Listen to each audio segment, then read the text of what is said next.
இந்த உலகத்துல பாதி பேருக்கு இருக்கிற ஒரே வழி படிச்ச படிப்புக்கு வேலை இல்லாம இருக்கிறது தான். ஏன் வேலையே இல்லாம இருக்கிறது தான். சரி, வேலை எப்படி வாங்குறது? என்ன படிச்சா வேலை கிடைக்கும்? கம்முன்னு கவர்மெண்ட் எக்ஸாமுக்கு படிச்சு எழுதி பார்ப்போமா? சரி, அப்படி எழுதுனா உடனே வேலை கிடைக்குமா? கிடைக்காது. அப்போ அமைதியா பிஸ்னஸ் பண்ண ஸ்டார்ட் பண்ணலாமா?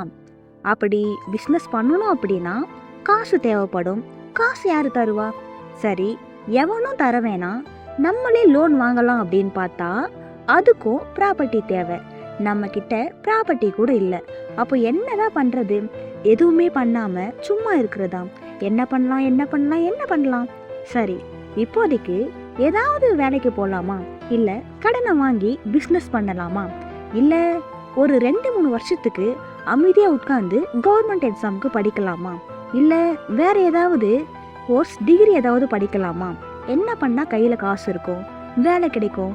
ஒன்றுமே புரியலை. சரி, இப்போ நான் என்ன பண்ணேன், என்ன செய்ய, என்ன பண்ணட்டும்? வேஸ்ட்டாக ஒரு டிகிரியை வாங்கி வச்சுக்கிட்டு சும்மா நின்றுட்டு இருக்கேன். படித்த படிப்புக்கும் வேலை இல்லை.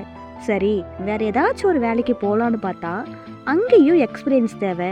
ப்ரெஷருக்கு வேலை கொடுத்தாதானடா எக்ஸ்பீரியன்ஸே கிடைக்கும். அதை விட்டுட்டு ப்ரெஷருக்கு வேலை இல்லை, எக்ஸ்பீரியன்ஸ் வேணும் அப்படின்னா நான் எங்கடா போவேன்? வாழ்க்கையே வெறுப்பாக இருக்குடா உங்களால். எவன்டா 27 வயசில் செட்டில் ஆக முடியும்?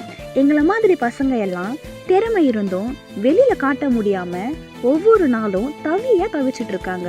இதில் வீட்டில் இருக்கிறவங்க தண்ட சோறுன்னு பேர் வாங்கிக்கிட்டு சுற்றி இருக்கிறவங்க கிட்ட அவன் மக்கு பையன்டா, அதனால தாண்டா வேலைக்கு போகாமல் இருக்கான்னு சொல்லி பேர் வாங்குறோம். உங்களுக்கு தெரியுமாடா நாங்கள் மக்கு பசங்க அப்படின்ட்டு?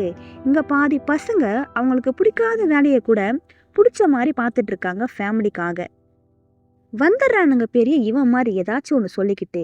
இவங்களை வச்சுக்கிட்டு இந்த வாழ்க்கையை எப்படி சமாளிக்க போறேனே தெரியலப்பா.